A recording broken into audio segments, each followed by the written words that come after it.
Bonjour à tous, c'est Jean-Luc Roux sur sa chaîne YouTube. Aujourd'hui, nous allons parler de OneWeb, où Eutelsat trouve du renfort pour contrer la course au monopole de Starlink. Intelsat a passé un contrat avec Eutelsat pour lui acheter jusqu'à 500 millions de dollars de capacité broadband sur sa constellation de satellites en orbite basse OneWeb. Les opérateurs historiques de satellites doivent faire front commun pour assurer leur pérennité. La bataille commerciale pour la connectivité spatiale démarre. Intelsat achète à Eutelsat de la capacité broadband pour les 7 années à venir.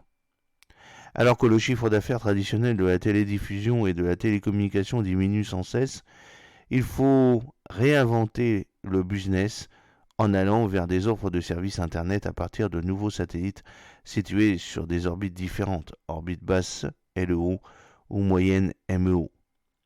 Face à Starlink, la constellation de satellites en LEO développée à toute allure par Elon Musk, les pionniers des satellites géostationnaires unissent leurs forces.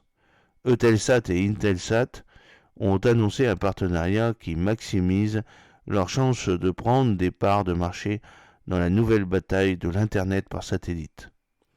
L'opérateur français Eutelsat, qui a finalisé sa fusion avec la constellation OneWeb au 1er octobre 2023, vient ainsi d'annoncer la signature d'un accord commercial important avec son rival Intelsat.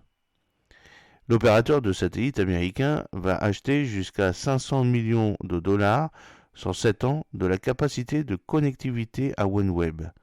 Intelsat s'engage sur une tranche ferme de 250 millions de dollars avec une option de 250 millions de plus si besoin. Il s'agit d'une stratégie validée. Pour Intelsat, ce contrat est important. Il valide sa stratégie de fusion avec OneWeb et dérisque son investissement dans la constellation en orbite basse. De son côté, Intelsat agit avec prudence. Plutôt que de dépenser des fortunes dans la construction de sa propre constellation en orbite basse, le groupe gagne du temps et peut développer sans attendre des offres multi-orbites pour ses clients. À ce jour, et en dépit de nombreux projets annoncés, il n'existe toujours que 2 constellations de satellites de télécommunications en orbite basse qui commercialisent des offres Internet. Starlink a déjà mis en orbite plus de 4000 satellites et enclenche une course pour le monopole avec l'ambition de lancer 40 000 satellites et une stratégie agressive de commercialisation de ses offres d'abonnement directement auprès des particuliers.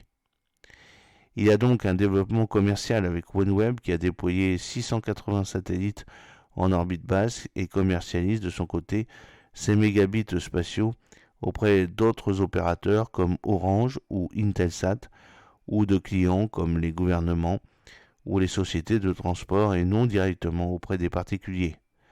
On estime que le marché de l'Internet spatial atteindra entre 16 et 30 milliards de dollars en 2030 et nous devons donc mettre les bouchées doubles tant que nous sommes seuls.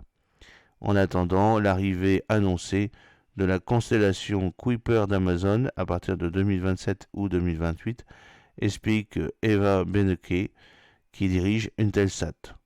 Starlink fait du B2C, nous allons à la recherche du B2B afin de ne pas pêcher dans les mêmes eaux.